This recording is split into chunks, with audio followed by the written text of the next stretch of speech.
Pahami dululah apa itu sebenarnya buah larangan yang buat Adam dan Hawa jatuh ke dalam dosa. Karena kalau kau sudah mengerti itu sebenarnya, kau sendiri akan bisa menyimpulkan ajaran agamamu menyimpang, kau bilang kan, Ge? Assalamualaikum sahabat kita, aku menanggapi. Jadi alhamdulillah aku sudah memahaminya dengan sangat baik kedua ajaran agama ini. Untuk itulah aku memilih Islam dengan yakin dan teguh, dan insya Allah bisa ku pertanggungjawabkan. Jadi dari kisah jatuhnya manusia ini ke dalam dosa, justru banyak kutemukan uh, cacatnya kemahaan Tuhan di ajaran yang lama. Yang pertama, sesaat setelah Adam memakan buah terlarang, apa yang dilakukannya? Sembunyi dia, ketakutan. Cek cek cek cek, Tuhan datang, carian. Adam, Adam, di manakah engkau? Katanya. Cacat kemahatauannya. Ya kan? Yang kedua ini paling penting. Jatuhnya Adam ini ke dosa dikait-kaitkan nanti dengan kematian Yesus di kayu salib. Timbul lagi cacat yang baru, cacat kemahadilannya. Kenapakah dosa si A harus dipertanggungjawabkan oleh si Y? Itu dia, masuk ya. Ih, longor kali kau, kata orang nanti. Dosa ini masuk di situ adalah kematian, karena dosa itu adalah maut. Upah dosa ialah maut, kata si Paulus. Tahu aku cinta. Dan justru di sini timbul lagi cacatnya. Kok kurang pas settingannya ya gitu. Dengan penghukumankah manusia ini maka mati? Nah, di dalam Al-Qur'an aku temukan kebenaran yang sejati, ya. Apa yang kita lihat di kisah ini? Sesaat setelah Adam memakan buah terlarang, dia datang bertobat. Nah, ini perlu dicontoh, ya kan? Bukan bersembunyi. Dia datang bertobat, minta ampun, di Al-Baqarah 37 itu, dan dosanya diampuni karena memang Allah itu Maha Pengampun, ya kan. Masa menciptakan dari yang tidak ada menjadi ada, bisa mengampuni harus pakai korban tusuk menusuk, ya kan coy. Iya. Nah, kemudian tentang kematian itu milik Allah, kehidupan itu Allah yang ngatur. Manusia semua yang bernyawa pasti akan mengalami kematian karena sudah pas settingannya oleh Allah Subhanahu wa taala. Masuk ya. Terima kasih. Udahlah, nggak usah membanding-bandingkan, jalanilah hidupmu. Berta, assalamualaikum sahabat kita, aku tanggapin ini. Terima kasih Nemburu. Ya sambil-sambil lah ya kan, sambil menjalani hidup, terus belajar, harus dibanding-bandingkan. Kalau nggak ku banding-bandingkan, ya tetaplah aku tapir atau malah kembali jadi tapir. Sehat-sehat di sana. Terima kasih. Mau nanya Mbak, kalau Muhammad dapat wahyu di Gua Hiro itu, Gua Hiro yang saksi siapa Mbak? Tolong jawab. Oris Fitnah, assalamualaikum sahabat kita. Aku menjawab ya. Jadi yang didapat wahyu kan? Ya wahyu ya yang didapat, bukan sertifikat tanah yang harus butuh saksi. Tahu wahyu kan? Iya, petunjuk dari Tuhan, firman Tuhan. Kalau petunjuk dari opung dolimu, tadi opung doli kita bukan wahyu namanya. Wasiat ya kan? Jadi jangan ketika bicara tentang Al-Quran, bicara tentang Nabi Muhammad, langsung kalian sekeluarga serombongan minta-minta saksi. Mana saksi, mana saksi? Nyari-nyari saksi kalian. Artinya cak kau putar balik dulu coy. Putar balik dulu kalian sekeluarga. Kalian toleh dulu, kalian telisik dulu, kalian tatap-tatap pandangin dulu Bible, kitab suci kalian itu. Apakah nabi-nabi ataupun tokoh-tokoh penting di situ ketika menerima petunjuk dari Tuhan ataupun firman Tuhan ada saksinya? Mana ada?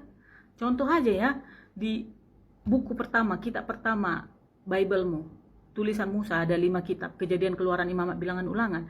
Beliau bisa menuliskan tentang penciptaan, menuliskan tentang Nabi Abraham, Nabi Nuh yang jauh terpaut waktunya dari beliau. Kok bisa beliau menuliskan itu? Karena dapat petunjuk. Mana saksinya? Gak ada saksinya. Ya, bahkan yang paling gongnya lagi, Nabi Musa bisa menuliskan Tuhan berfirman dalam hatinya. Ada kan di Kejadian 8? Berfirmanlah Tuhan dalam hatinya. Dituliskan Musa demikian. Kau pikirkan dulu itu. Apa katanya? Takkan lagi kamu mengutuk bumi, kata Tuhan. Setelah Tuhan mencium aroma harum persembahan. Kok 11-12? Dengan siapa itu? Manggut-manggut setelah menerima persembahan. Oke. Yeremia juga seperti itu. Nabi Yeremia. Berfirman Tuhan sama dia. Janganlah kau mengatakan aku masih muda. Pergilah kepada siapapun kau kuutus, kata Tuhan. Siapa saksinya? Gak ada, tapi beliau menuliskannya kan. Yehezkiel, yang paling gong lagi, Yehezkiel 23. Datang firman Tuhan padaku, kata Yehezkiel. Ada 2 perempuan anak dari seorang ibu, kakak beradik kan. Bersundal-sundal di Mesir. Yang difirmankan Tuhannya di situ tentang susu-susu pula, tentang dada-dada keperawanan yang dijamah-jamah, tentang jakar-jakar yang sebesar jakar keledai yang menimbulkan aroma-aroma birahi. Entahlah itu cemana firman Tuhan itu kepada Yehezkiel. Siapa saksinya itu? Gak ada, tapi Yehezkiel menuliskan demikian, coy. Nah, Maria lagi didatangi malaikat Gabriel. Siapa saksinya? Gak ada saksinya, tetapi yang gongnya Lukas menuliskan itu. Apakah Lukas pernah ketemu dengan Maria? Mana pernah, jangankan sama Maria, anaknya sama Yesus aja pun gak pernah ketemu. Tapi dia menuliskan itu semua. Siapa saksinya? Siapa yang menceritakan kepada Lukas itu semua? Meneketehe. Ya, jadi itu maksudnya, ngaca sedikit. Masuk ya? Masuk. Terima kasih siap-siap di sana. Isa diserupakan, Yesus nggak pernah diserupakan.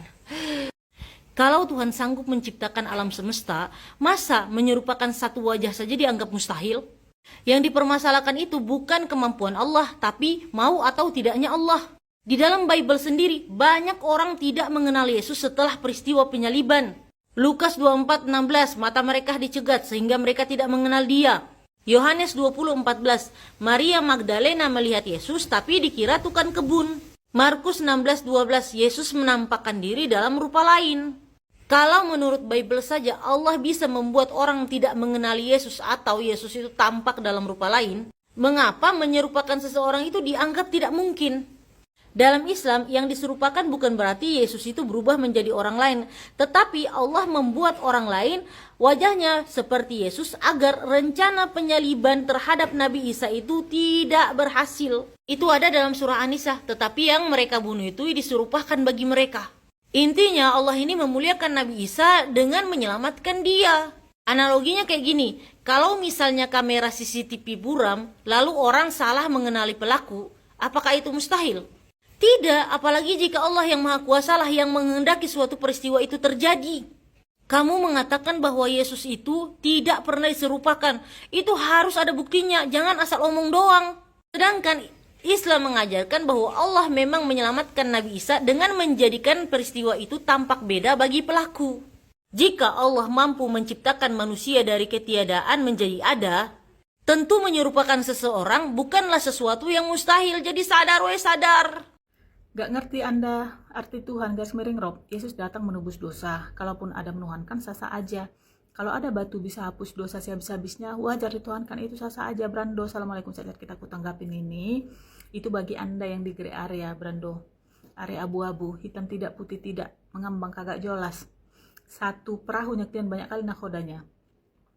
Nahoda A mengarahkan ke barat, B ke timur, nahoda C ke selatan, D ke utara, dan lain sebagainya. Kira-kira penumpang di sini selamat nggak sampai tujuan? Mana ketehe, mana mukmin, ya kan? Jadi kenapa demikian? Karena buku panduannya, coy. Buku panduannya ini nggak jelas dia. Ada yang bilang begini, ada yang bilang begitu. Untuk satu objek berbeda-beda. Nah, sehingga memposisikan Yesus ini tidak bisa sebahasa, kan gitu. Jadi kalau Tuhanmu jadi manusia, Tuhan kami jadi batu. Oh tidak, ya, big no. Kami menolak Tuhan jadi-jadian. Dan tidak ada istilah tebus-menebus. Ketika Yesus menebus dosa kepada siapa? Berarti yang menerima tebusan ini lebih kuat daripada si Yesus. Itu logikanya, ya kan? Bagi keyakinan kami, satu-satunya Maha Pengampun itu adalah Tuhan. Allah Subhanahu wa Ta'ala. Yang Maha Suci, Maha Tinggi. Siapa dia yang menciptakan Yesus, yang menciptakan batu? Ya, lihat Zumar 53. Jadi algoritma kami absolut dalam bertuhan. Kami kenali Tuhan kami dengan sangat jelas. Qul huwallahu ahad, Allahu somad, lam yalid wa lam yulad wa lam yakul lahu kufuwan ahad. Dialah yang Maha Esa, bukan ketiganya yang Esa. Tempat meminta segalanya, bukan malah yang meminta agar cawan dilalukan darinya. Tidak beranak dan tidak diperanakkan, dan tidak ada yang setara dengannya. Tidak berambut gondrong, bersandal karfil ataupun neckerman. Masuk. Masuk. Thank you. Siap-siap di sana. Benar itu sudah baca 14 kitab PB. Abo, assalamualaikum, saya kita aku tanggapin ini. Yang 14 kitab itu, bro, Paulus punya barang doang, ya kan? Kalau PB ya 27 lah. Kemarin pembahasan tentang Mr. Paul toh. Artinya apa? 14 dari 27, lebih dari separuh PB itu didominasi oleh tulisan-tulisan Paulus. Dan itulah yang kalian ikuti saat ini. Mulai dari Roma, 2 kitab Korintus, Galatia, Efesus, Filipi, Kolose, 2 kitab Tesalonika, 2 kitab Timotius, Titus, Filemon, Ibrani, 14 kan? Matius, Markus, Lukas, Yohanes, Kisah Para Rasul, Yakobus, Petrus, 3 Yohanes, Yudas, Wahyu. Lengkap 27? Kubacalah semua, kupahami apa, ku compare ajaran Paulus dengan apa aja yang diucapkan Yesus. Beda jauh. Ya, Yesus itu jelas warnanya, hitam-hitam, putih-putih. Ada di Matius 5 nomor 37. Katakan ya jika iya, katakan tidak jika tidak. Karena di luar itu berasal dari si jahat. Paulus 1 Korintus 9 nomor 21. Apa katanya?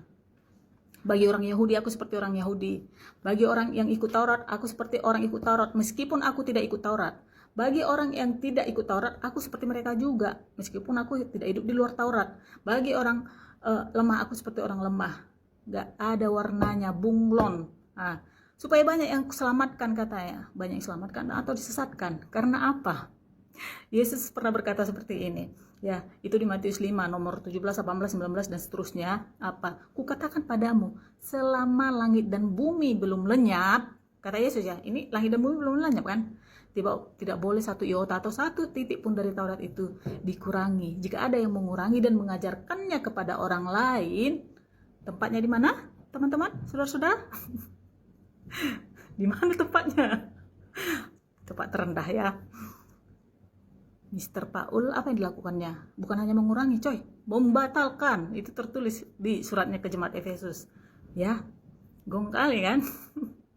Apalagi yang paling krusial adalah tentang Tuhan. Yesus mengajarkan untuk menyembah Tuhan yang Esa, mengajarkan menyembah satu-satunya Allah yang benar. Paulus mengatakan, mengajarkan menyembah Yesus sebagai Tuhan. Apa enggak lari? Itu dia coy, tak usah kau pala heran kali. Pahamnya aku. PB, PL, Al-Quran, kubacalah semua, ku komperlah kawan-kawan. Nah ini dia, Islam adalah agama yang diridhoi oleh Allah Subhanahu wa Ta'ala, Tuhan Sang Pencipta Semesta. Masuk? Thank you. Ada yang bisa bantu jawab pertanyaan saya, apakah nabi-nabi Israel menyembah YHWH atau Allah Subhanahu wa Ta'ala? Karena tidak mungkin nabi-nabi Israel menyembah dua Allah yang berbeda. Emil, assalamualaikum, sehat kita, aku jawab ya. Yang mereka sembah adalah ini, yang YHWH ataupun 4 huruf konsonan tetragrammaton, Yahweh katanya ya. Dan mereka tidak akan sembarangan mengucapkan nama Tuhannya. Kalau kau tanya siapa nama Tuhanmu, gak akan dijawabnya kau dengan Yahweh, gak akan itu. Mereka sudah tertanam di dalam DNA-nya untuk menjaga, tidak mengucapkan nama Tuhannya dengan sembarangan. Itulah mengapa mereka sangat membenci, bahkan meludahi oten-oten yang menjajah-jajahkan agamanya. Pernah kalian lihat video-videonya itu ya kan? Karena yang oten ini menyamanyamakan nama Tuhan mereka dengan seorang manusia yang bahkan sebagai nabi pun mereka tidak terima. Itu alasannya kawan-kawan. Jadi yang disembah Nabi Israel, yang disembah oleh orang Islam itu sama, monoteisme kami cinta, menyembah Tuhan yang satu, nggak ada dua, apalagi tiga, ya kan? Cuma pengucapannya berbeda, sifatnya sama. Tuhan yang Maha Esa, tidak tampak oleh mata, Maha Suci, Maha Tinggi, Maha Kuasa. Nah, gitu dia. Kenapa berbeda ya? Memang Tuhan mengutus para rasul itu sesuai dengan bahasa mereka masing-masing, sehingga para rasul ini gampang menyampaikan kepada umatnya, kepada anggota-anggotanya gitu loh. Jadi seharusnya bukan Tuhan si Israel dengan Tuhan si Islam sama enggak ya? Ngapain kau sibuk kali coy? Kau tanyakan dirimu, Tuhanku sama dengan siapa ya gitu? Ternyata Tuhanku lain sendiri. Itu yang harusnya kau sadari supaya kau bergerak. Tuhanmu tampak oleh mata, bahkan dilukiskan berbeda-beda, ya kan? Masih itu, ya sehat-sehat di sana. Semoga Tuhan Yesus memberkatimu supaya kami bertobat dan minta ampun. Rumondang Pasaribu, di mana dirimu? Dengarkan dulu ini. Assalamualaikum, saat kita aku mau merespon komentar ini ya. Nothing is coincidence ya, gak ada yang kebetulan. bahkan salah ketik pun itu ada artinya, itu rumondang ya, supaya kami bertobat. Kau bilang iya, udah pas sekali tuh, bertobatlah dan minta ampunlah kepada Tuhannya Yesus, karena selama ini sudah salah sangka ya. Agamamu lah imani, jangan bahas yang bukan ranah kepercayaanmu. Salam toleransi 76 sekian. Assalamualaikum, sehat-sehat kita. Aku tanggapin ini, salam toleransi juga. Toleransi itu menghargai perbedaan ya, perbedaan pendapat, perbedaan agama, keyakinan, suku, dan lain sebagainya. Ketika orang-orang berkomentar kira-kira menyudutkan, membelokkan, memfitnah agamaku, itukah yang disebut toleransi? Tidak ya. Tentu saja agamaku yang sekarang, Islam yang kuimani. Agama yang lalu sudah kuskip, sudah kutinggalkan. Tetapi kenapa masih ada membahas? Karena ya ada komentar ataupun pertanyaan yang datang, ya kan? Dan itu masih di ranahku. Karena kenapa? Aku berhak menceritakan tentang Siantar ketika aku pernah keliling Siantar dan aku mengenalinya dengan baik. Seandainya aku tidak pernah ke sana, ke Siantar, tetapi aku menceritakan tentang Siantar, itu kurang ya, kurang tepat masuk ya. Terima kasih. Ayat salah satu yang buatku juga dan anakku masuk Islam. Assalamualaikum dek. Waalaikumsalam warahmatullahi wabarakatuh. Kakakku Erika Sitorus. Alhamdulillah terharu aku baca komentar ini ya. Istiqomalah kita hingga raya dia kakakku, dan aku doakan semoga kakak beserta anak beserta keluarga tercinta lah sehat-sehat selalu, murah rezeki, dilancarkan segala urusannya, selalu berada di jalan Allah Subhanahu wa Ta'ala. Dan memang iya, beda vibe-nya ketika kita membaca Quran, ayat-ayat di Quran itu ya. Langsung bisa kita rasakan, oh ini bukan ucapan manusia ini ucapan sang pemilik kehidupan, sang pencipta. Tentu beda dengan yang sebelum kita rasakan ya kan Kak. Sehat-sehat kita semua. Terima kasih. Ada Tuhanku masih belajar sama alim ulama. Ibarat tesis S2 disempurnakan orang buta huruf. Ibarat Google masih buka Google buat cari jawaban. Ada Tuhanku masih belajar sama alim ulama. Lukas 2 ayat 46. Sadar wih sadar. Ayat salah satu yang buatku juga dan anakku masuk Islam. Assalamualaikum dek. Waalaikumsalam warahmatullahi wabarakatuh. Kakakku Erika Sitorus. Alhamdulillah terharu aku baca komentar ini ya. Istiqomalah kita hingga raya dia kakakku, dan aku doakan semoga kakak beserta anak beserta keluarga tercinta lah sehat-sehat selalu, murah rezeki, dilancarkan segala urusannya, selalu berada di jalan Allah Subhanahu wa Ta'ala. Dan memang iya, beda vibe-nya ketika kita membaca Quran, ayat-ayat di Quran itu ya. Langsung bisa kita rasakan, oh ini bukan ucapan manusia ini ucapan sang pemilik kehidupan, sang pencipta. Tentu beda dengan yang sebelum kita rasakan ya kan Kak. Sehat-sehat kita semua. Terima kasih. Kristus telah mengampuni kita dari dosa, darahnya telah menebus kita dari segala dosa. Kalau semua dosa sudah ditebus, kenapa dalam Bible orang tuh masih harus bertaubat, mengampuni sesama, beriman, bahkan dihakimi menurut perbuatannya? Bukankah itu berarti penebusan saja tidak otomatis menyelesaikan semuanya? Apa kata Yesus?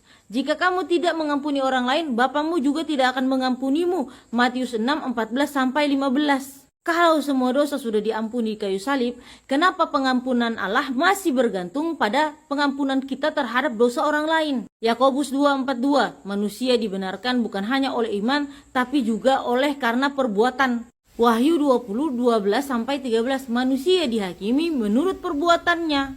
Kalau semua dosa sudah lunas tanpa syarat, kenapa masih ada syarat untuk diampuni, dihakimi, dan diselamatkan? Bukankah itu menunjukkan bahwa konsepnya lebih kompleks daripada sekedar semua dosa sudah ditebus? Dalam Islam, pengampunan langsung datang oleh Allah ketika seseorang bertaubat dengan sungguh-sungguh tanpa memerlukan penebusan dari orang lain. Namun Islam juga mengajarkan agar seorang muslim mengampuni dosa orang lain tanpa menyimpan dendam. Sebagaimana dalam banyak ayat Al-Quran mengajarkan tentang sifat pemaaf.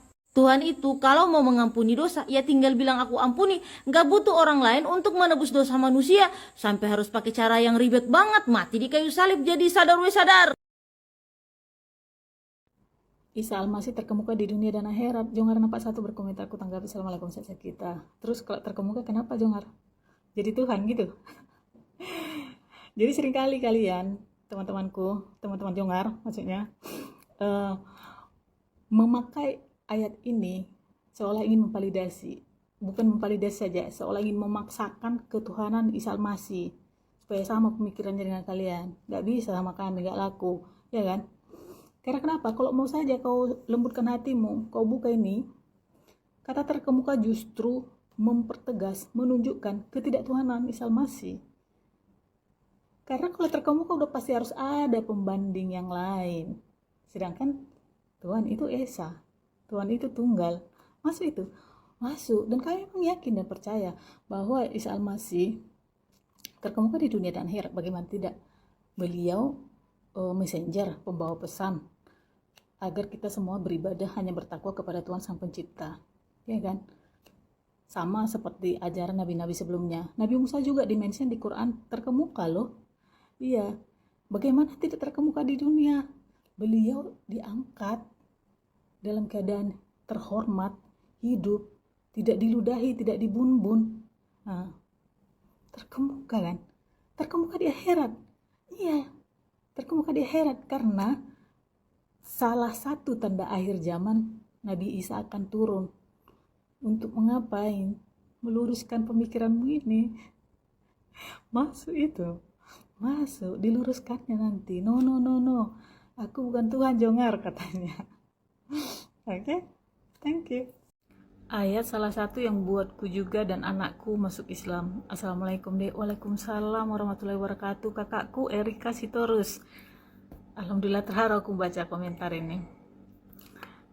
Iya, istiqomalah kita hingga raya dia kakakku. Dan aku doakan semoga kakak beserta anak, beserta keluarga tercinta lah, sehat-sehat selalu, murah rezeki, dilancarkan segala urusannya, selalu berada di jalan Allah Subhanahu Wa Taala. Dan memang iya, beda vibe-nya ketika kita membaca Quran, ayat-ayat di Quran itu ya. Langsung bisa kita rasakan, oh ini bukan ucapan manusia ini ucapan Sang Pemilik kehidupan, Sang Pencipta. Tentu beda dengan yang sebelum kita rasakan ya kan Kak. Sehat-sehat kita semua. Terima kasih. Ada Tuhan kok masih belajar sama alim ulama.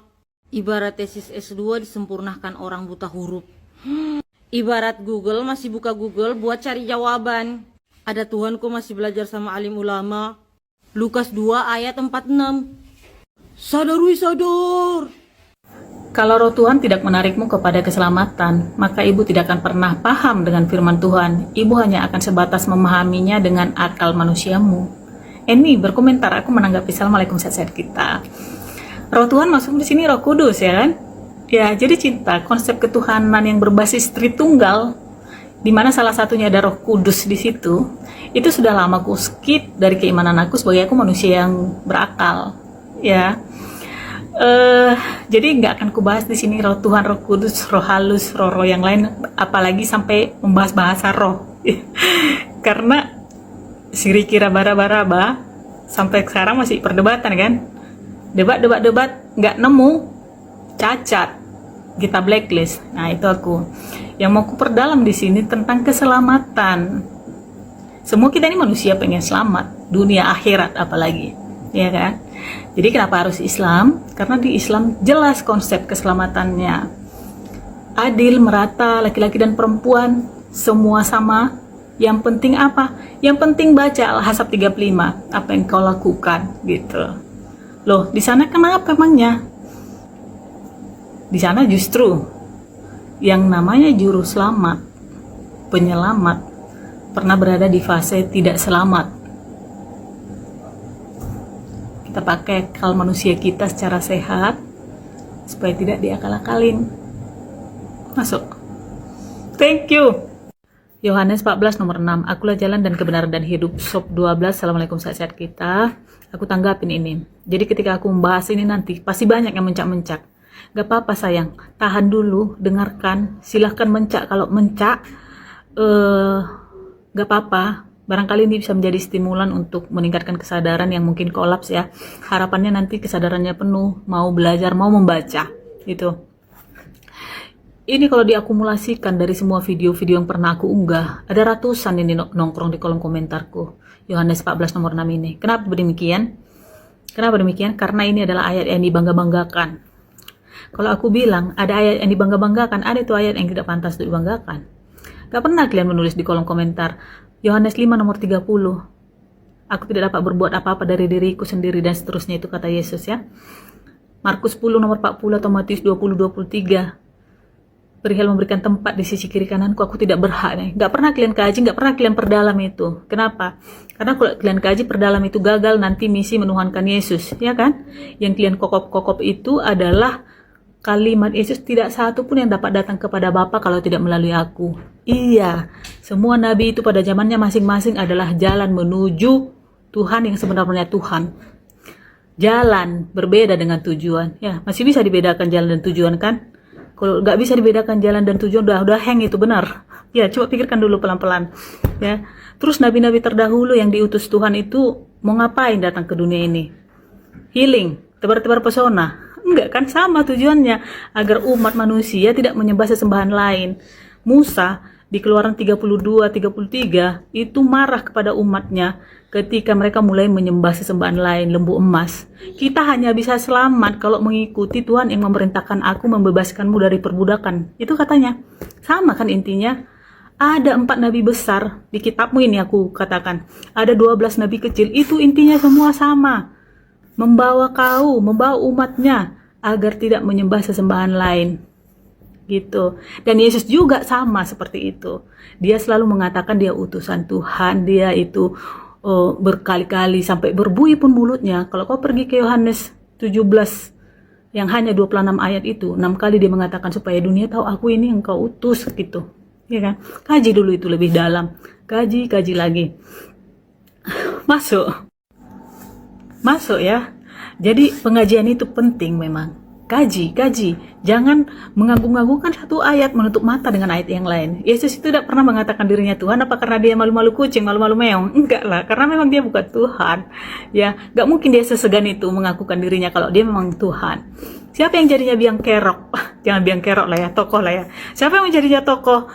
Akhirnya Yesus ini Tuhan kan? Paulus yang sama sekali tidak pernah ketemu dengan dia, bahkan dia adalah penjahat yang mengaku bertobat. Aku nggak mau, aku ikut apa yang dikatakan Yesus aja, karena dia kudus. Bagaimanapun aku menghargainya, menghormatinya, mencintainya sebagai utusan Tuhan, tidak sebagai Tuhan. Kalau kau percaya dengan Paulus yang sudah bertobat dari kejahatannya, silahkan masuk ya. Thank you, sehat-sehat di sana. Bismillahirrahmanirrahim. Bismillahirrahmanirrahim. Buka pintu. Kaji ke hak milik pada ulam. Yang berkah mendengalam hak milik. Alhamdulillah. Ya, silakan masuk. Bangku-bangku ni. Nanti mau di dalam. Nah, Yang kini menasah kita nyo. Alhamdulillah horonya kat. Mau buka pintu.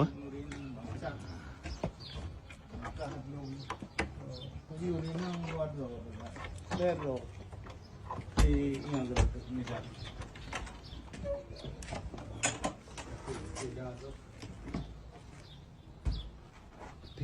Di pandangnya. It's okay. Hah? Untuk Jadi, ya. Jadi nyo bekas-bekas gereja yang tablo semuanya nyo itu dari Aceh Community Center. Nah, insya Allah nyo akan dari HP ini. Dari sana. Cukup berarti juga kita kalau mesti Bisa nggak kita jual? ya kalau ada yang mau beli kita kasih aja nggak usah jual.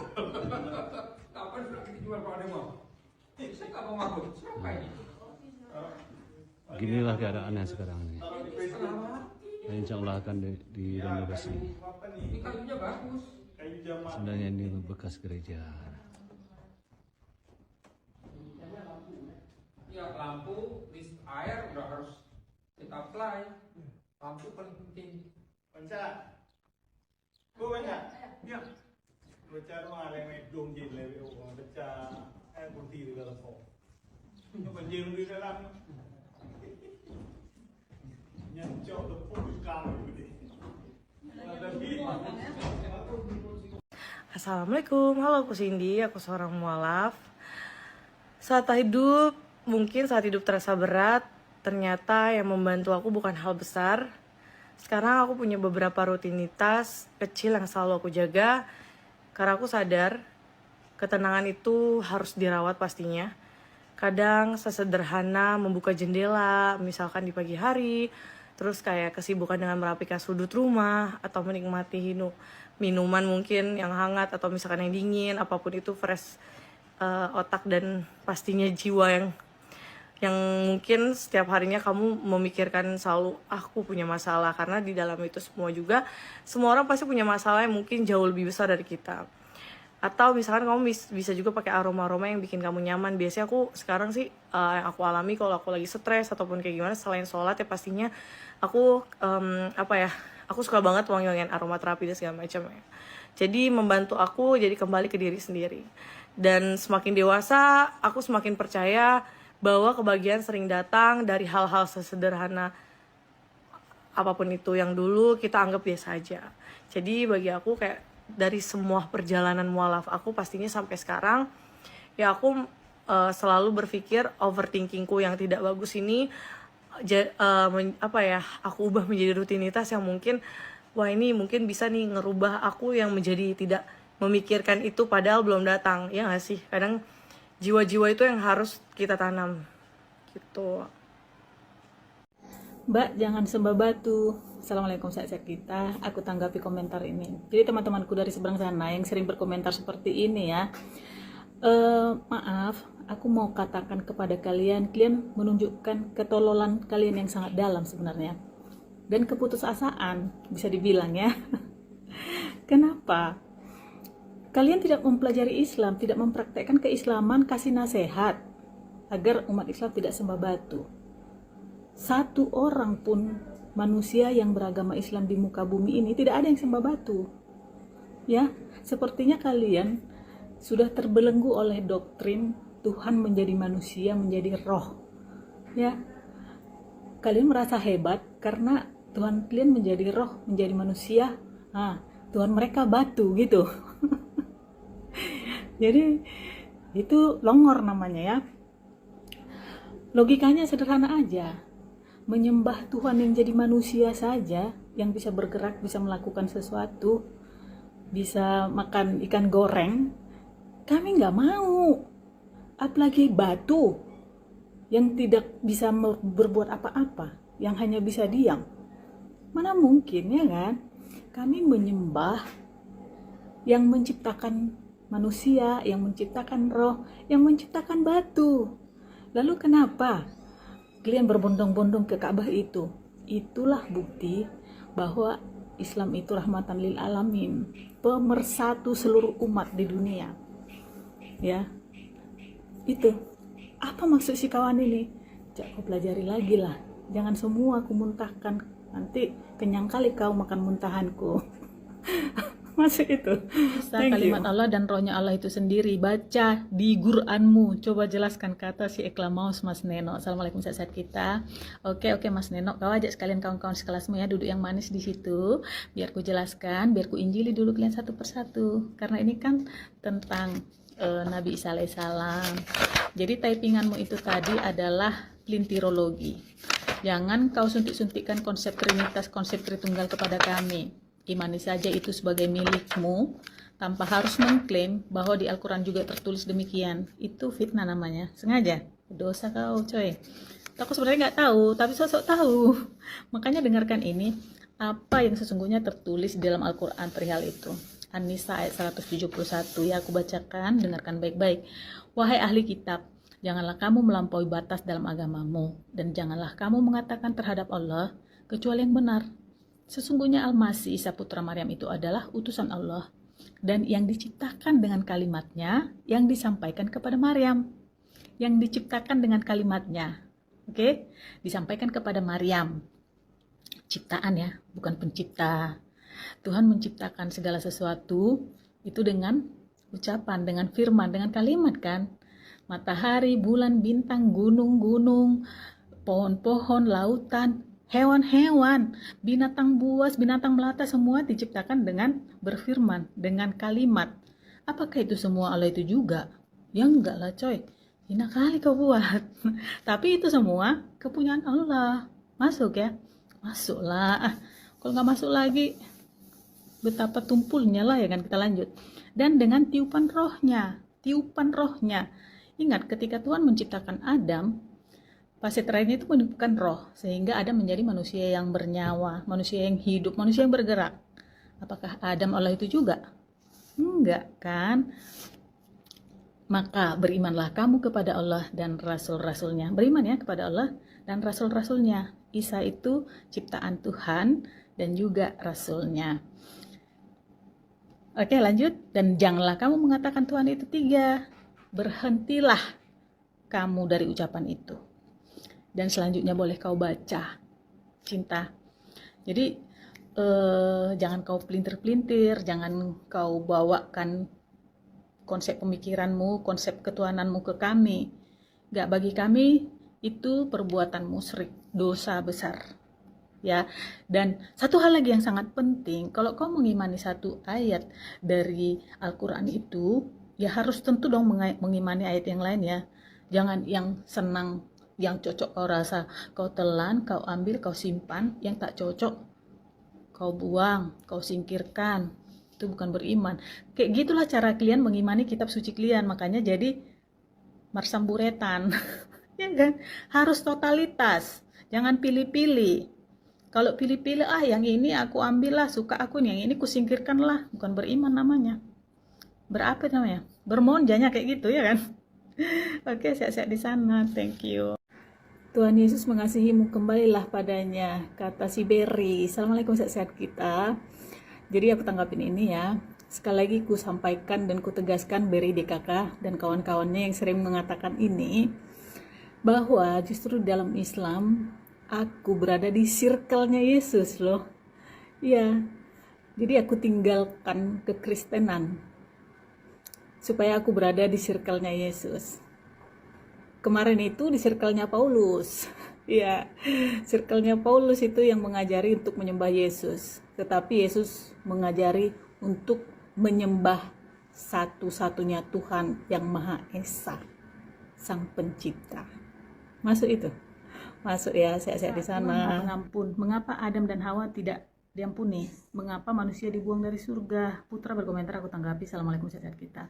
Jadi ini adalah versi ajaran yang sudah lama aku tinggalkan, di mana dosa Adam dan Hawa diwariskan turun-temurun hingga ke manusia saat ini yang masih meyakini ajaran tersebut.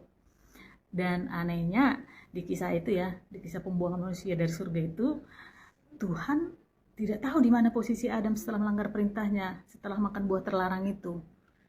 Kan Adam bersembunyi, terus Tuhan kecarian. Adam, di manakah dirimu, katanya. Kok bisa Tuhan kecarian? Itu agak lain ya. Oke, itu masa lalu. Yang ini ku sampaikan di sini adalah di Islam Tuhan itu mengampuni, kan Maha Pengampun. Itu terus lihat Baqarah ayat 37. Boleh kau baca. Dan manusia itu diturunkan dari surga ke bumi sudah dari awal rencana Allah Subhanahu wa taala, bukan karena terkejut. Oh, manusia ini berdosa aja, kuturunkan aja lah ke bumi. Tidak. Di ayat 30 Al-Baqarah itu ditulis di situ bahwa Allah berfirman kepada malaikatnya bahwa dia ingin membuat khalifah di bumi. Bacalah ya, baca dengan hati yang tenang, boleh dibandingkan sehingga tidak salah pilih. Jangan kita pilih Tuhan yang terkejut ya. Kok bisa? Banyak lagi ayat-ayat loh yang akhirnya Tuhan yang menyesal menciptakan ini. Tuhan udahlah ya. Oke, masuk ya. Jadi Tuhan Maha Pengampun, diampuni dosanya, diterima tobatnya. Ayat 37 Al-Baqarah, cinta. Thank you, sehat-sehat di sana. Ceritanya gimana sampai meninggalkan Yesus? Cuma tanya dan saya tidak menghalangi Anda. Oppo berkomentar, ku tanggapi. Assalamualaikum, sehat-sehat kita. Ceritanya gini po, aku itu masuk Islam tidak meninggalkan Yesus loh. Justru sebenarnya masuk Islam itu supaya mengikuti ajaran Yesus. Sama dengan ajaran Nabi sebelumnya, Nabi Musa yang menerima Taurat, Nabi Isa atau Yesus yang menerima Injil, kemudian Nabi Muhammad yang menerima Quran. Karena kita yang beragama ini kan tentang bertuhan dan berteman ya. Yesus mengajari bagaimana bertuhan, siapa Tuhan. satu-satunya katanya, sang pencipta, bukan dirinya. Justru di kekristenan meninggalkan Yesus loh. Kenapa? Karena kok sekonyong-konyong jadi menyembah Yesus gitu. Ajaran siapa itu? Ajaran Paulus. Itu bukan ajaran Yesus untuk menyembah Yesus. Nah, ajaran Yesus menyembah Bapa gitu beliau sebutkan. Ya, masuk itu. Masuk. Terima kasih ya. Sehat-sehat di sana.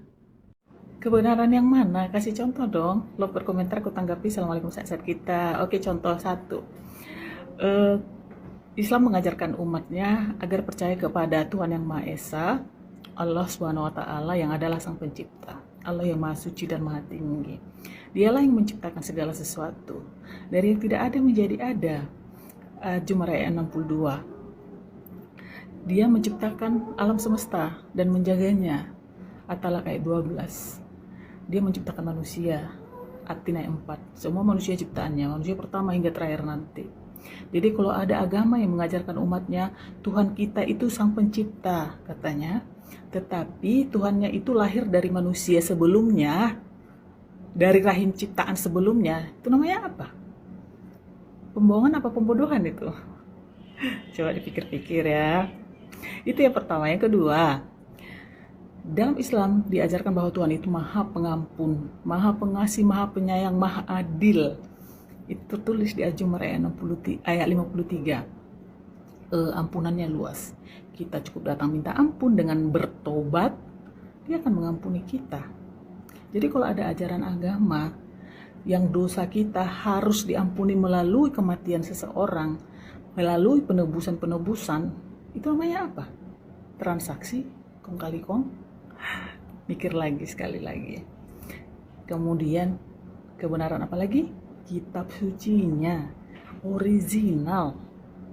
Tahu original kan? Kalau Islam memang agama berbahaya, kenapa dalam sejarah justru umat Islam berkali-kali menjadi korban kebencian hanya karena identitas mereka? Lucu ya, kalau satu orang muslim berbuat salah, katanya lihat Islamnya yang salah. Tapi kalau orang non-muslim yang berbuat, katanya itu oknum. Loh, kalau salah satu dianggap mewakili agama, kenapa yang lain dianggap mewakili dirinya sendiri? Standarnya kok beda? Logikanya gini, kalau Islam memang menyebarkan agama dengan pedang, kenapa sampai hari ini umat Islam menjadi salah satu kelompok yang paling sering menjadi target diskriminasi? Penghinaan simbol agama, pelanggaran ibadah, bahkan kekerasan fisik di berbagai tempat. Bukankah yang kuat yang biasanya menindas? Mengapa dalam banyak kasus justru muslim yang menjadi korban prasangka? Mari kita lihat fakta sejarahnya. Pada tahun 1095 sampai 1291 terjadi perangkaian perang yang dikenal dengan Perang Salib. Ketika Yerusalem direbut tahun 1099, banyak catatan sejarah yang menyebutkan pembantaian besar terhadap penduduk muslim dan Yahudi. Berabad-abad kemudian, pada masa kolonialisme, banyak wilayah muslim di Asia dan Afrika yang mengalami penjajahan panjang. Masuk abad modern setelah peristiwa serangan 11 September, jutaan muslim yang tidak ada hubungannya dengan terorisme ikut terkena dampak prasangka. Orang berhijab dihina, masjid diserang, muslim dicurigai hanya karena namanya terdengar islami. Padahal lebih dari 1 miliar muslim di dunia tidak pernah melakukan kejahatan apapun. Analoginya gini, bayangkan ada satu pengemudi mabuk menabrak orang, lalu seluruh pemilik SIM di dunia dianggap penjahat. Masuk akal apa tidak? Tidak, tapi itulah logika yang sering dipakai oleh Islamfobia. Kesalahan segelintir orang dibebankan kepada seluruh umat. Padahal di dalam Al-Quran Allah berfirman apa? Dan janganlah kebencian suatu kaum mendorong kamu untuk berlaku tidak adil. Berlaku adillah karena adil itu lebih dekat kepada takwa. Surah Al-Maidah ayat 8. Perhatikan, bahkan kepada orang yang membenci kita, Al-Quran tetap memerintahkan kita untuk adil. Islam mengajarkan kita untuk apa? Tidak ada paksaan dalam beragama. Surah Al-Baqarah 256. Berlaku adil kepada yang berbeda agama. Surah Al-Mumtahanah ayat 8. Menjaga nyawa manusia. Surah Al-Maidah ayat 32. Karena itu tindakan teror tidak bisa otomatis disamakan dengan ajaran Islam. Islamophobia ini bukan sekedar tidak setuju dengan Islam. Islamophobia adalah ketika prasangka membuat seseorang menilai lebih dari 1 miliar muslim berdasarkan kesalahan segelintir orang. Ingat, kritik boleh, diskusi boleh, berdebat boleh. Tapi kebencian dan fitnah terhadap seluruh umat karena identitas agamanya bukanlah pencarian kebenaran, karena akal sehat mengajarkan nilai seseorang dari perbuatannya, bukan dari prasangkamu terhadap kelompoknya. Jadi sadar weh, sadar. Gak penting bahas yang begini. Kalau kau sudah mualaf, kau fokus aja ke agamamu yang sekarang. Apa gunanya bahas agama kalau akhirnya saling hujat? Saya juga mualaf, tapi saya nggak pernah membahas agama saya terdahulu. Titik-titik ada sambungannya ya, boleh dibaca dari Nixon Tagor. Assalamualaikum, sehat-sehat kita. Aku tanggapin ini. Sangat penting lah Tagor. Ya, kenapa? Kita umat Islam punya kewajiban sesuai dengan hadis arba'in. Aku nggak tahu kau udah sampai ke situ atau belum. Apa katanya? Jika kau melihat satu kemungkaran, wajib bagimu merubahnya atau mencegahnya, Tagor. Wajib, tahu wajib kan? Harus. Nah, jadi tuduhan-tuduhan negatif, fitnahan, hujatan tentang keyakinanmu itu suatu kemungkaran, rubah menjadi kebenaran. Begini yang tepat, itu salah gitu loh. Wajib bagi kita, ya. Dengan apa kita merubahnya kemungkaran itu? Dengan tangan, dengan mulut, dengan hati. Minimal dengan hati, jangan setujui hal itu. Dalam hal ini aku bisa dengan mulut aku, maka aku bertindak, ku komunikasikan, ku ucapkan dengan adab loh. Aku tidak mau dengan hujat, ya. Jangan balas hujat dengan hujat. Iya, cuman kan Nixon, aku rada-rada sedikit mohon maaf, semoga aku salah ya.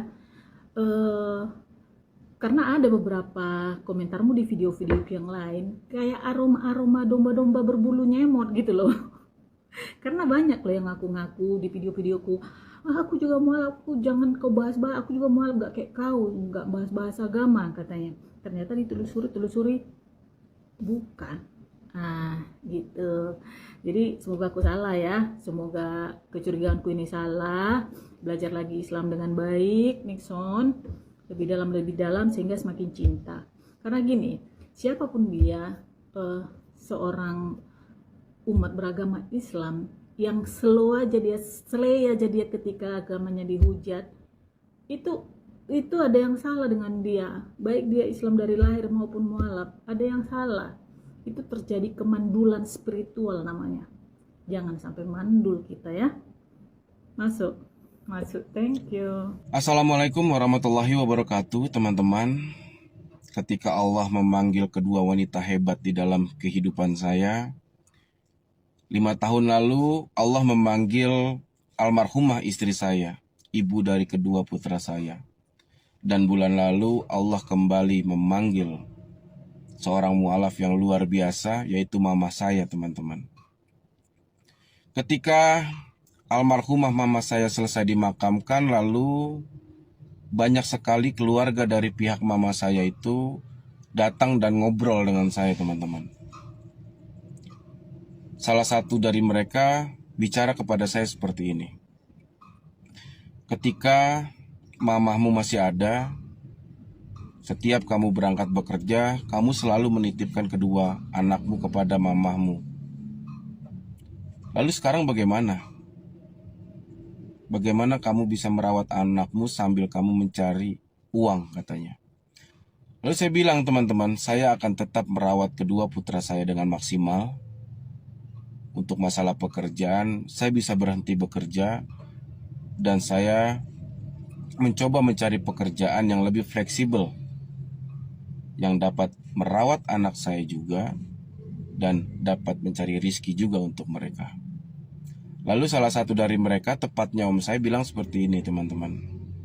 Kenapa sih kita nggak satu agama lagi atau kamu balik lagi ke Katolik? Biar kita bisa sama-sama gitu. Biar kami yang merawat anakmu dan kamu tetap bisa fokus kerja. Lalu saya bilang kepada dia seperti ini, teman-teman. Akan jauh lebih baik saya putus keluarga dengan Anda atau dengan Om daripada saya harus balik ke agama saya yang lalu. Saya sudah tidak takut dengan dunia karena saya jauh lebih takut dengan akhirat. Saya percaya Islam adalah agama yang benar dan Allah adalah Tuhan yang Esa. Jadi, saya tidak pernah mengkhawatirkan dunia. Dan alhamdulillah teman-teman, saya sudah berhenti bekerja 1 minggu lalu dan saat ini saya mencoba jadi supir driver online atau saya jadi supir gokar yang lebih fleksibel. Saya dapat merawat kedua putra saya dan saya pun dapat tetap mencari rezeki. Saya tidak akan pernah menggadaikan akidah hanya demi dunia. Assalamualaikum warahmatullahi wabarakatuh. Aku juga mualaf, gak ada keluargaku yang mau kenal sama aku, tapi aku gak peduli. Dari kecil aku jalani hidupku sendiri. Marta Bena Marbun berkomentar, ku tanggapi, Assalamualaikum sahabat kita. Alhamdulillah, semoga kita istiqomah hingga rakyat ya cinta. Keren dirimu, semangat, ya kan? Keren ini prinsipmu, gak usah peduli. Yang penting bukan dari pihak kita yang memutus silaturahim. Ya kan? Tetaplah kita sayangi mereka, kita hargai. Perihal mereka menolak kita, nggak mau kenal lagi sama kita karena kita memilih agama Islam, itu bukan urusan kita, ya kan? Tetaplah kita baik, bukan karena orang lain baik sama kita, tetapi karena kita sudah Islam. Masuk, sehat-sehat di sana. Aku asal Kristen, sekarang mualaf. Aku anak pendeta, user 43 sekian-sekian. Assalamualaikum sehat-sehat kita. Alhamdulillah, aku anak perhenger. Selamat datang di kebenaran, semoga kita istiqomah hingga akhir hayat. Amin.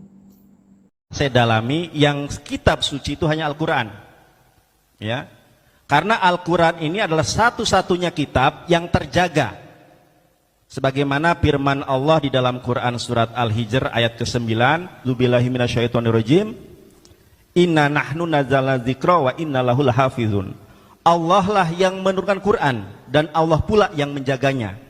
Allah menjaga Al-Quran bukan menjadi manusia, bukan saudara. Tetapi Allah menjaga Quran dengan apa? Dengan berjibunnya jutaan orang yang hafal Quran. Ya. Saya berusaha untuk menghafalkan Bible, saya nggak hafal. Ya, paling kalau bahasa Yunani NRK en hologos kae en hologos proston theon, cuma itu aja. Ya kan? Kalau bahasa Ibraninya paling mungkin kidung. Halo? Paling kidung agung. Hikomam takim khula mahmadim zehdodi we zehrei benot Yerusalem. Tetapi Al-Quran 30 juz orang hafal Quran. Tapi surga kayak pasar dan mengucapkan kalimat syahadat masuk surga. Kopi Arabik berkomentar, aku menanggapi, Assalamualaikum sehat-sehat kita. Jadi kalau masih ada keributan-keributan, seperti ada perang-perang naga gitu ya, ada pesundal-pesundal tak bersendal, curiga kita memang ini pasar apa surga gitu ya. Tapi di Islam bukan seperti itu penjelasannya. Surga itu tempat yang paling damai, tenang, tentram, indah, tidak ada rasa sakit, fisik maupun psikis. Jadi awalnya dari sini, startnya dari sini, di sini dan di sini, di dunia ini. Ya sudah benar, kalimat syahadat masuk surga. Syarat masuk surga itu Islam. Syarat masuk Islam 2 kalimat syahadat. Tapi tidak sekonyong-konyong, Islam itu kompleks. Banyak yang harus kau lakukan, banyak yang harus kau tinggalkan. Itu tidak sesederhana, oh si Just Juice sudah turun, ya sudah meninggal di bumbun, dosamu terampuni. Penting kau percaya kau masuk surga. Enggak sesederhana itu. Islam itu sempurna, kompleks. Kau harus berbuat, kau harus berusaha karena kau manusia yang dibekali akal dan pikiran. Masuk aja dulu. Thank you. Aku muslim, suamiku mualaf. Aku tinggal di kampung suamiku. Kata keluarga suamiku, Tuhan gak kenal sama aku. Jadi nanti kalau di akhirat pasti masuk neraka.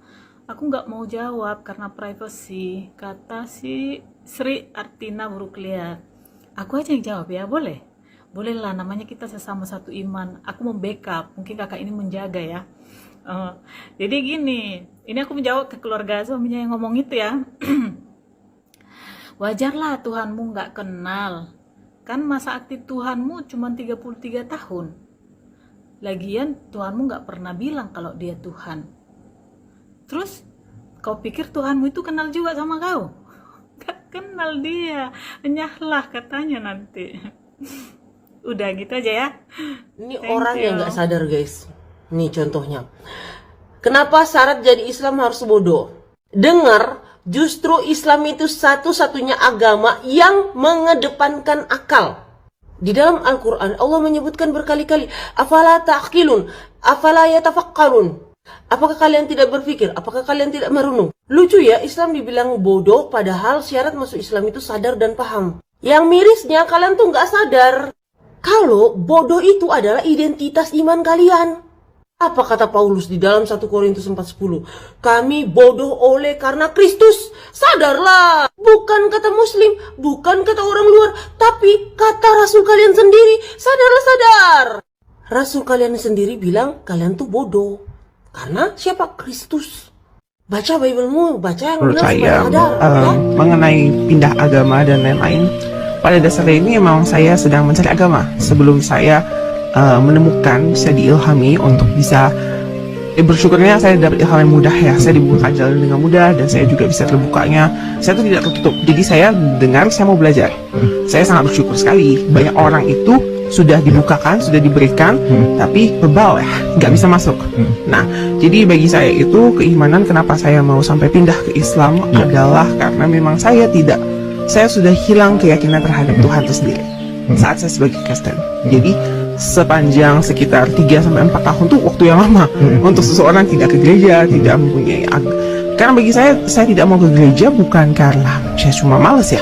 Kan ada ya orang yang tidak mau beribadah hanya karena ya udahlah males. Tapi mereka percaya nih dengan Tuhannya. Mereka punya keyakinan, mereka punya iman. It's very different ya. It's a very different steps in there. Di tahapnya saya tuh sudah hilang. Saya tuh sudah menganggap bahwa Tuhan itu memang sudah doesn't exist anymore. Di tahap dimana kita human being with what I am, what my capability can do, saya tuh bisa achieve everything without the help of God. Karena menurut saya konsep Tuhan yang saya mengerti selama ini itu sudah sangat fatal, yang mengakibatkan bahkan iman saja saya sudah tidak believe dengan kata yang namanya ada iman. Manusia itu tidak ada iman menurut saya saat itu. Itu kenapa saya memilih saat saya mendengarkan Muslim, dan saya mendengarnya ini bukannya seperti nih sepanjang tidak ada satu orang pun yang mengajak saya untuk ayo mari yuk kita coba move itu Islam. Gak ada. Memang saya dengar, memang saya teliti, dan memang saya perbandingkan. Saya lihat Alkitab saya sendiri, saya lihat kenyataan saya sebagai Kristen sebelumnya seperti apa, dan saya melihat saya fokuskan ajaran. Karena for me itu hal-hal duniawi itu sangat gampang untuk dicapai, tapi yang nggak bisa kita capai itu adalah ketenangan jiwa, dan itu saya dapat dari membaca, bahkan belum sampai ke bagian Al-Quran dalam-dalamnya, tapi dari dasar hidup Islam. Karena saya dapat buku tentang keislaman dasar, saya baca semuanya. Itu tuh benar-benar sangat membuka mata saya. Oh, ternyata selama ini harusnya ajaran-ajaran inilah yang saya terima sebagai pedoman untuk hidup yang stable ya. Untuk bisa hidup stable sebagai manusia saja, kita perlu nih pedoman-pedoman ini. Dan pedoman ini kita nggak bisa dapat dari ajaran apapun. Memang harus didapatkan dari agama. Karena kita there is no course untuk keimanan, nggak ada namanya pembelajar pendidikan keimanan seperti apa. Kita memang harus diberikan oleh agama, dan agama itu harus agama yang tepat. Baru kita bisa. Hal yang paling memuaskan saya adalah fairness di Islam itu sangat jelas.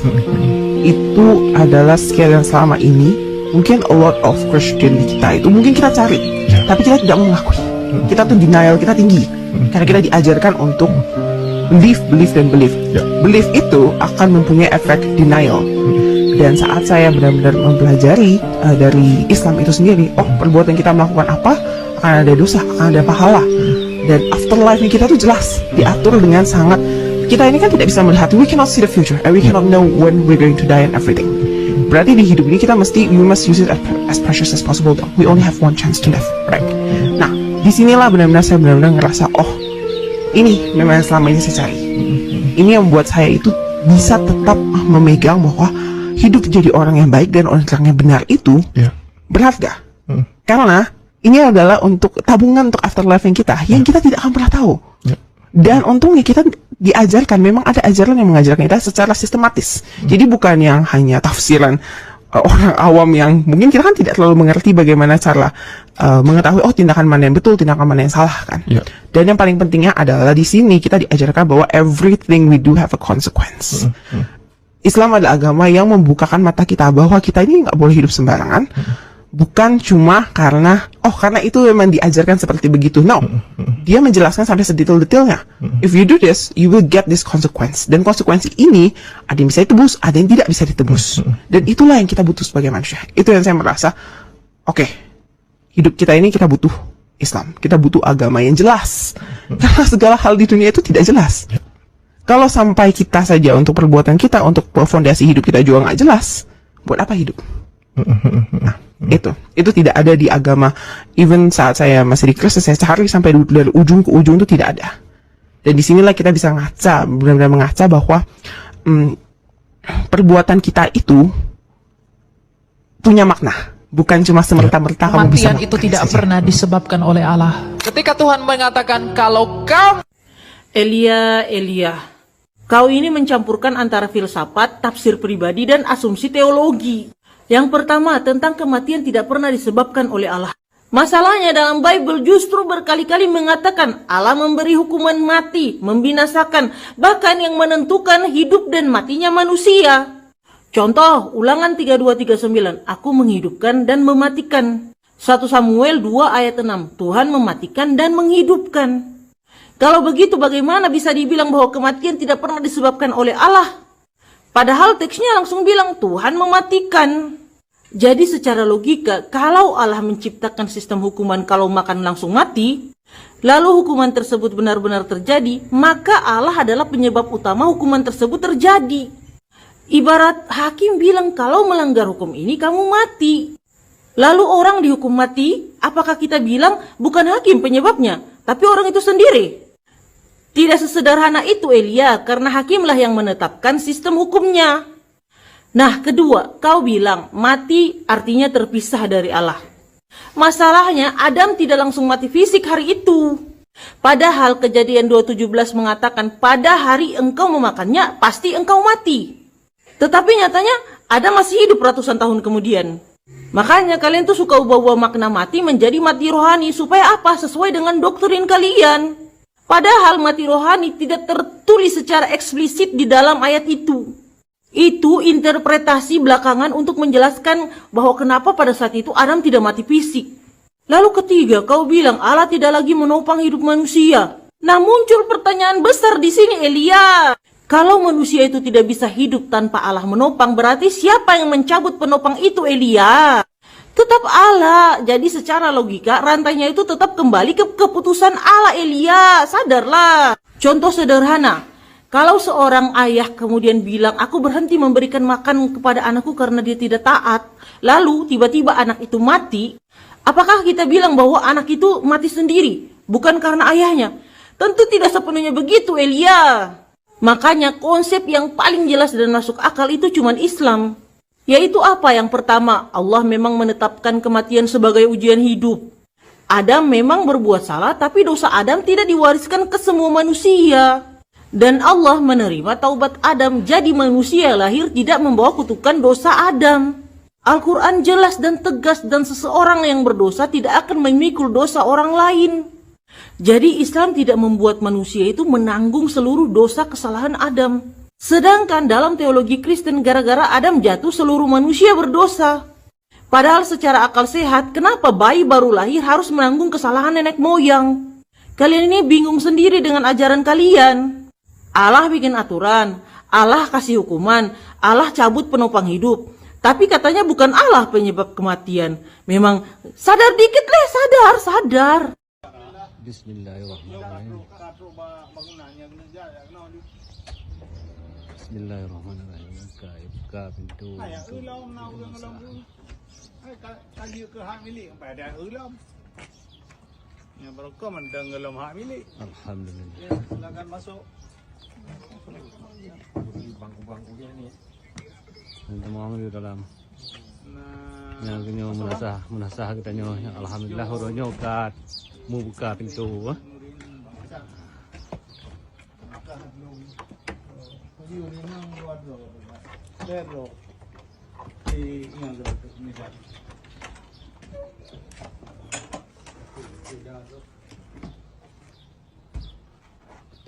Di pandangnya. It's okay. Hah? Jadi, ya. Jadi ini bekas-bekas gereja yang tablo Semuanya yang itu dari Aceh Community Center. Nah, insya Allah ini akan dari HP ini. Dari sana. Cukup berarti juga kita kalau mesti. Bisa nggak kita jual nih?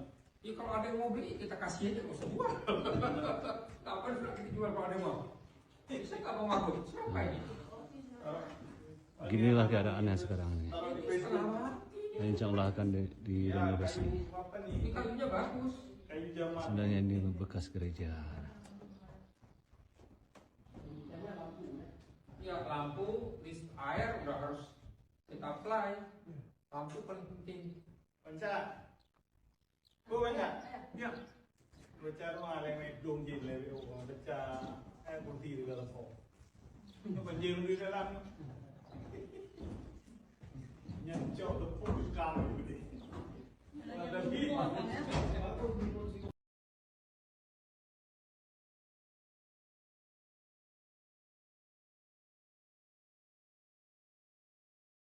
Benar itu sudah baca 14 kitab PB. Abo, assalamualaikum, kita aku tanggapin ini. Yang 14 kitab itu, bro, Paulus punya barang doang, ya kan? Kalau PB ya 27 lah. Kemarin pembahasan tentang Mr. Paul toh. Artinya apa? 14 dari 27, lebih dari separuh PB itu didominasi oleh tulisan-tulisan Paulus. Dan itulah yang kalian ikuti saat ini. Mulai dari Roma, 2 kitab Korintus, Galatia, Efesus, Filipi, Kolose, 2 kitab Tesalonika, 2 kitab Timotius, Titus, Filemon, Ibrani, 14 kan? Matius, Markus, Lukas, Yohanes, Kisah Para Rasul, Yakobus, Petrus, 3 Yohanes, Yudas, Wahyu. Lengkap 27? Kubacalah semua, kupahami apa, ku compare ajaran Paulus dengan apa aja yang diucapkan Yesus. Beda jauh. Ya, Yesus itu jelas warnanya. Hitam-hitam, putih-putih. Ada di Matius 5 nomor 37. Katakan ya jika iya, katakan tidak jika tidak. Karena di luar itu berasal dari si jahat. Paulus 1 Korintus 9 nomor 21. Apa katanya? Bagi orang Yahudi, aku seperti orang Yahudi. Bagi orang yang ikut Taurat, aku seperti orang ikut Taurat. Meskipun aku tidak ikut Taurat. Bagi orang yang tidak ikut Taurat, aku seperti mereka juga. Meskipun aku tidak hidup di luar Taurat. Bagi orang lemah, aku seperti orang lemah. Gak ada warnanya, bunglon. Nah, supaya banyak yang selamatkan katanya. Banyak yang selamatkan atau disesatkan. Karena apa? Yesus pernah berkata seperti ini. Ya, itu di Matius 5 nomor 17, 18, 19 dan seterusnya. Apa? Kukatakan padamu, selama langit dan bumi belum lenyap, kata Yesus ya, ini langit dan bumi belum lenyap kan? Tidak boleh 1 iota atau 1 titik pun dari Taurat itu dikurangi. Jika ada yang mengurangi dan mengajarkannya kepada orang lain, tempatnya di mana, teman-teman, saudara-saudara? Di mana tempatnya? Tempat terendah ya. Mr. Paul, apa yang dilakukannya? Bukan hanya mengurangi, coy, membatalkan. Itu tertulis di suratnya ke jemaat Efesus. Ya, gong kali kan? Apalagi yang paling krusial adalah tentang Tuhan. Yesus mengajarkan untuk menyembah Tuhan yang Esa, mengajarkan menyembah satu-satunya Allah yang benar. Paulus mengajarkan menyembah Yesus sebagai Tuhan. Apa enggak lari? Itu dia coy. Tak usah kepala heran kali. Pahamnya aku. PB, PL, Al-Quran, kubacalah semua, ku komperlah kawan-kawan. Nah ini dia, Islam adalah agama yang diridhoi oleh Allah Subhanahu wa Ta'ala, Tuhan sang pencipta semesta. Masuk? Thank you.